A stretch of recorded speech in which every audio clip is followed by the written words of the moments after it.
नमस्कार। मैं इंद्र सिंह गांधी, विधायक विधानसभा बल, बड़े दुख के साथ कहना पड़ रहा है कि माननीय वर्तमान मुख्यमंत्री श्री सुखविंदर सुक्खू ने पहले मेडिकल यूनिवर्सिटी को स्थानांतरित करने की बात कही और अब मेडिकल कॉलेज नेचौक जो 41 डॉक्टरों को उनका स्थानांतर कर दिया, लेकिन मुझे नहीं पता लग रहा कि कैसा व्यवस्था परिवर्तन है। क्या माननीय मुख्यमंत्री जी इस मेडिकल कॉलेज को पीएचसी का दर्जा देना चाहते हैं या उनकी क्या सोच है? ये घटिया सोच और निष्कोच जो सोच है, इससे बाहर हटकर माननीय मुख्यमंत्री को आना चाहिए। मंडी के साथ जो आपने भेदभाव करने की व्यवस्था परिवर्तन की बात कही है, मुझे लगता है कि ये आपके लिए भी घातक है और कांग्रेस के लिए भी घातक है, क्योंकि पहले आपने सरदार वल्लभ भाई पटेल जो हमारा यूनिवर्सिटी है उसको संकोच किया। संकोच करने के बाद अब मेडिकल कॉलेज में आप उतर चुके हैं। माननीय मुख्यमंत्री जी, मेरा आपसे आग्रह है कि इस तरह का भेदभाव करना आज तक के कोई मुख्यमंत्री नहीं मिले जिस तरह आप कर रहे हैं, और जनता तरस रही है कि अच्छी स्वास्थ्य सुविधा मिले। मैं धन्यवाद करता हूं आदरणीय जयराम ठाकुर का, क्योंकि पूर्व में माननीय मुख्यमंत्री रहे, उन्हें इस मेडिकल को चलाने के लिए बहुत सी अच्छी व्यवस्था की थी। नहीं तो पहले कांग्रेस के समय यहां कुत्ता राज होता था, गौशाला गौएं घूमती थी और अंदर कुत्ते घूमते थे। की ओपीडी चलाई, अच्छे डॉक्टर दिए, अच्छी व्यवस्था की और हिम केयर योजना और आयुष्मान भारत जैसे कार्ड जो है सुविधा यहां मिली। लेकिन आपने तो हिम केयर योजना भी बंद कर दी। आयुष्मान का पास आपके पैसा नहीं है, ना आप दे पा रहे हैं। तो मेरा जनता से अपील है कि आप इस व्यवस्था परिवर्तन को काट कर भेजें, ताकि आने वाले समय में इस कांग्रेस का कोई ऐसी व्यवस्था ना बन पाए जो यहां स्थापित हो सके। क्योंकि आज मरीज जो दर दर भटक रहे हैं आयुष्मान के लिए, हिम केयर योजना के लिए। लेकिन मैं धन्यवाद करता हूं आदरणीय नड्डा जी का, आदरणीय नरेंद्र मोदी जी का, आदरणीय जयराम ठाकुर, उन्हें यहाँ एमआरआई की व्यवस्था की, जिसके टेंडर हो चुके हैं, अवार्ड होने वाला है। लेकिन आज से 3 साल तक ये कार्य नहीं हो पाए। आपने नई इंस्टीट्यूशन को क्या देने, लेकिन आपने कई इंस्टीट्यूशन बल में और मंडी में बंद कर दिए हैं। स्वास्थ्य के प्रति आपकी कोई चिंता नहीं है, शिक्षा के प्रति आपको कोई चिंता नहीं है। आप बोलते हैं कि हमें शिक्षा के स्थान पर 5वां स्थान मिला है। कहां स्थान मिला जब आपने स्कूल ही बंद कर दिए, आपने इंस्टीट्यूशन ही बंद कर दिए, स्वास्थ्य संस्थान ही बंद कर दिए। आप ऐसे डिंगे मत मारा करो जो कि आपको शोभा नहीं देता।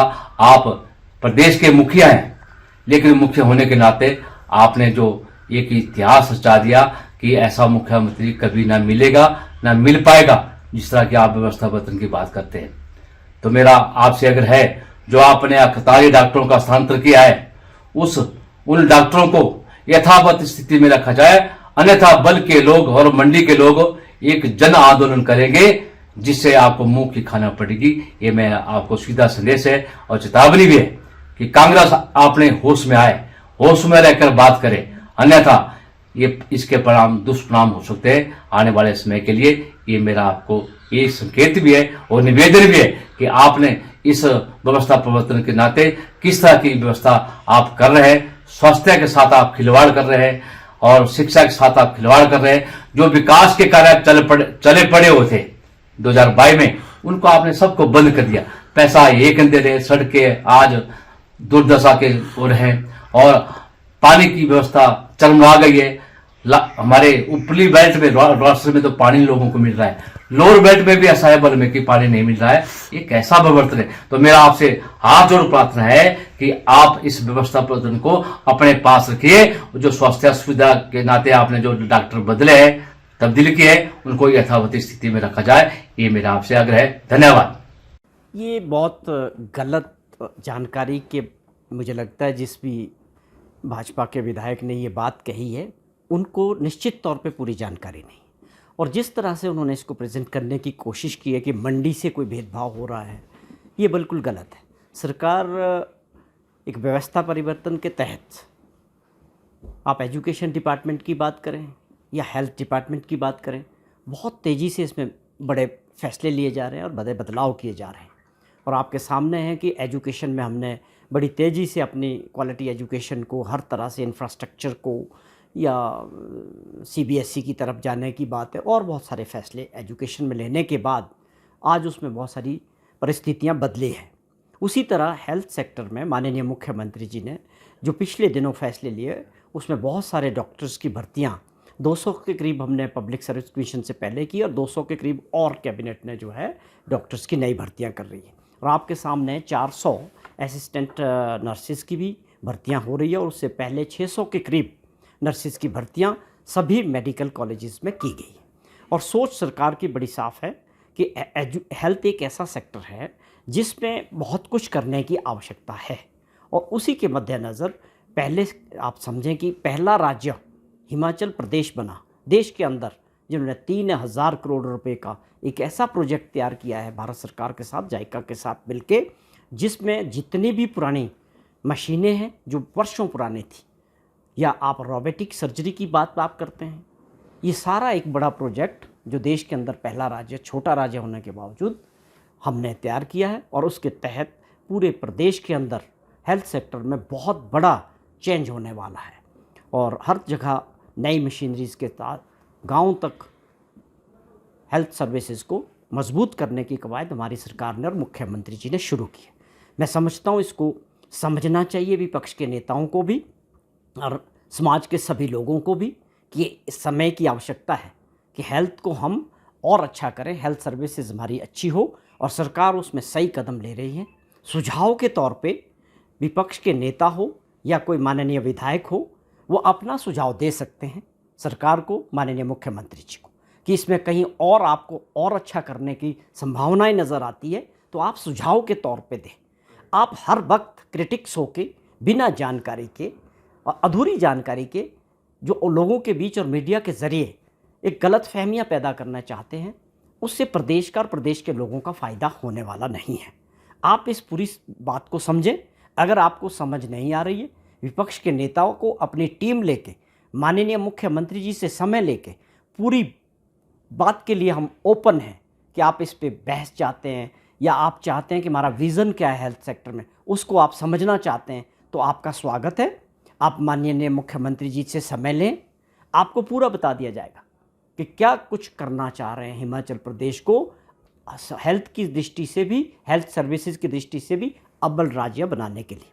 अब आपने जो जिक्र किया कि 40 लोगों के एक दिन में डॉक्टर्स के एमओज के ट्रांसफ़र्स हुए हैं मंडी मेडिकल कॉलेज से, उसको मैं आपको बता दूं, उसका सबसे बड़ा कारण ये है कि हमारी सरकार ने बनने के बाद हेल्थ सेक्टर में अलग अलग कैडर किया है। यहाँ समझने की बात है, एक डायरेक्टर हेल्थ सर्विसेज है, एक डायरेक्टर मेडिकल एजुकेशन है, 2 डायरेक्टरेट काम करते हैं। हमने इसका कैडर अलग कर दिया। पहले क्या होता था कि वही लोग मेडिकल कॉलेजेस में भी सर्विसेज देते थे और वही लोग डायरेक्टर हेल्थ सर्विसेज में भी काम करते थे। अब मैं आपको बताऊं कि मेडिकल एजुकेशन में आगे हमारे मेडिकल कॉलेजेस, उनका डायरेक्टरेट अलग किया गया है, उनका कैडर अलग कर दिया गया है, चाहे वो नर्सिस की बात है, चाहे पैरामेडिकल की स्टाफ की बात है। उसी तरह हम डॉक्टर्स को भी कर रहे हैं कि जो डॉक्टर्स मेडिकल कॉलेजेस में रहेंगे वो उनको पढ़ाना भी है, वो टीचर्स भी होंगे।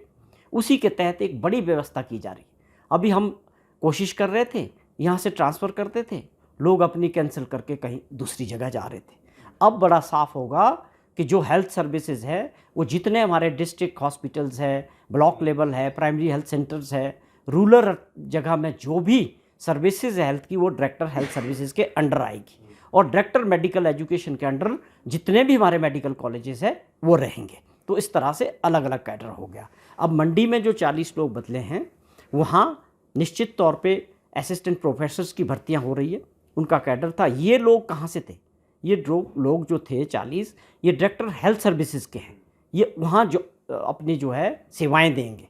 लेकिन मंडी के लिए जो हमारे पास और जगह में मेडिकल कॉलेजेस में डॉक्टर्स हैं, उनको हम बहुत जल्दी विदिन 15 दिन के अंदर असिस्टेंट प्रोफेसर्स मिलेंगे और सीनियर डॉक्टर्स मिलेंगे। तो ये एक व्यवस्था का काम है। ये स्वास्थ्य सेवाओं को मजबूत करने के लिए बहुत बड़ा फैसला लिया गया है। ये बात सही है कि पिछली सरकार जो 5 वर्ष तक जयराम जी की रही, वो कमज़ोर सरकार थी, वो फैसले लेने में डरती थी वो सरकार। लेकिन माननीय मुख्यमंत्री जी ने अपने 3 साल के कार्यकाल में ये दिखा दिया है कि हमको प्रदेश हित में, लोगों के हित में फैसले लेने से डरना नहीं चाहिए। जब हम फैसले लेंगे तभी उसके परिणाम आगे अच्छे आएंगे।